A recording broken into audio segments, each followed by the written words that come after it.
Last night, a young woman asked a question about innocence.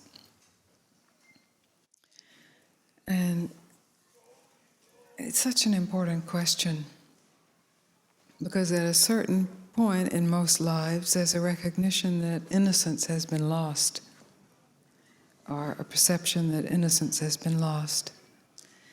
And what was, where innocence was, is now a kind of cynicism or pollution or sense of hopelessness or jaded outlook, either spiritually or worldly. And there's a remembrance of something that was pure and fresh and clean. And in remembering that, there's then a desire to somehow reclaim that or get back to that. This is quite natural, because there's still the echo of the taste of that freshness. The only problem that I see in that, the problem is twofold, and that is that there is some firm belief that since the innocence is not being experienced now, the innocence is no longer here. It's somewhere else. And the other part of that is that usually where it is remembered is where it is assumed to be. So if you remember your childhood, as this young woman was speaking, as a kind of innocence, then there's a hope or an attempt to somehow get back to that childhood. But that's impossible. That's gone. That's over. That childhood is over. In recognizing that, then of course there's the fear, well, that must mean the innocence is over, since the innocence and the childhood were so linked. Or if you remember maybe adolescence or just before adolescence, when there's this burst of energy and power and strength and willingness to take the world as it is and live life. And this attempt to get back to that, well, we see that all the time. There's a movie, a ruthless movie, American Beauty. It really shows that quite well. A man who had basically sold out, was living a dead life, knew he was living a dead life, and then somehow had an opportunity to change it and changed it, but his change was to then bring back his adolescent desires, his adolescent car,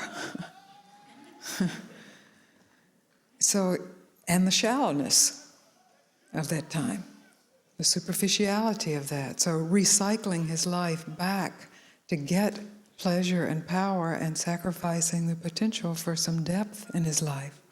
Luckily, what redeemed him in the movie was in the very moment of choice, of violating innocence. He actually couldn't violate innocence in the form of a young girl. It made it really a good movie. Otherwise, it'd just be the same old story. So the problem is really centered in somehow not trusting or not knowing or not experiencing that the innocence, the purity that is sought is already here at the core, at the bottom of all the experiences that have been layered on top of it. So there have been violations, there have been betrayals, there has been suffering, there has been misery, there have been sellouts, and everyone is both the victim of that and the perpetrator of that. And it's very good to see the being victimized and the victimizing.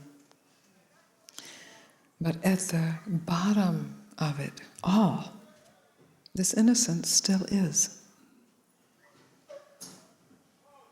If you will give up your activity, which is mental, it may have byproducts that are physical or circumstantial or emotional, but it's mental activity to return to some time in your life when you knew yourself to be innocent and pure, powerful and free and good and holy and one with God.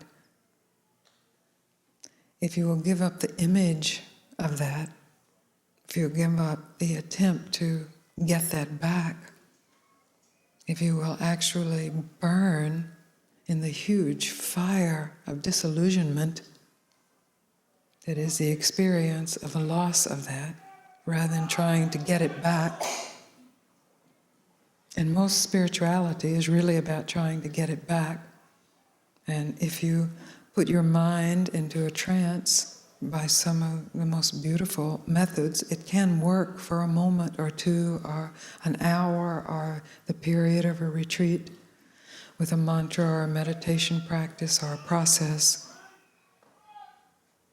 But until the willingness, or this is my experience anyway, until the willingness to simply burn up in facing the self-betrayal, the self-violation, the self-hatred, the self-rape, the self-thievery, in facing that without moving to fix it, or make it nice, or make it comfortable, or make it better, or make it spiritual, just to burn up in it,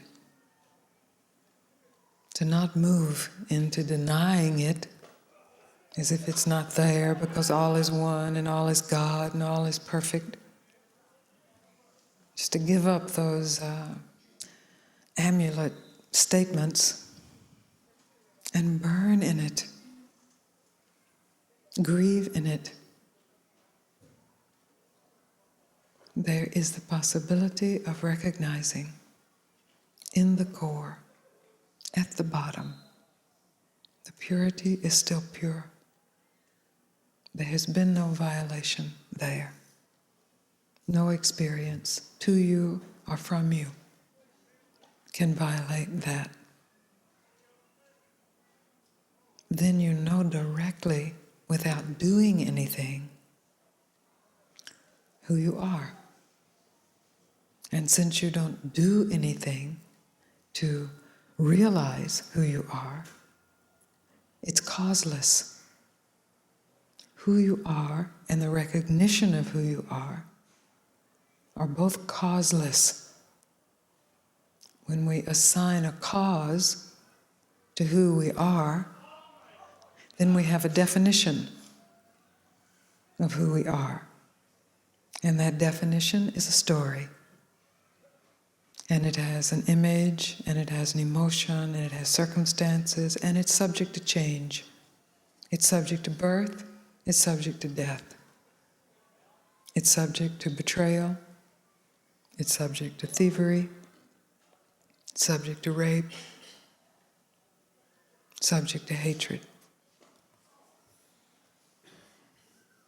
So, just so that it's very clear what is going on here, is that I'm not interested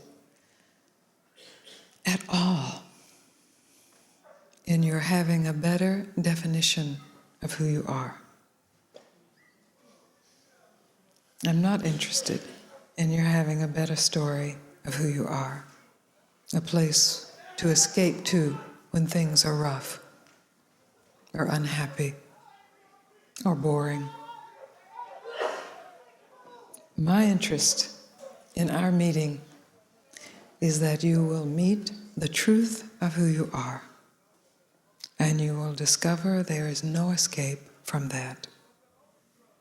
And in that surrender to what there is no escape from, you will meet the deeper, bigger truth of who you are, and the still bigger, deeper truth. There is a point in this meeting where there is a critical shift where you don't relate to life as a series of definitions, subject to change. You recognize the definitions, but you recognize that they are imposed onto life. That life is free of definition. Life itself, the energy that infuses every life form, life itself is free of definition. You are free of definition.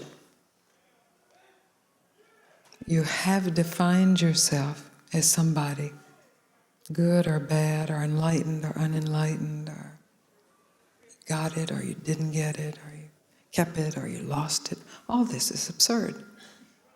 Just definitions. The fear is to not define yourself at all. Because as this young woman spoke last night, she related that when she got close to not defining herself at all, she saw maybe she wouldn't exist then. That's the fear. It's a strong, deep fear. It's what all the conditioning is attached to. And it's true. If you stop defining yourself, you don't exist as any definition. You do exist, but not as any definition. You exist as who you are, indefinable, unconceivable, and undeniable.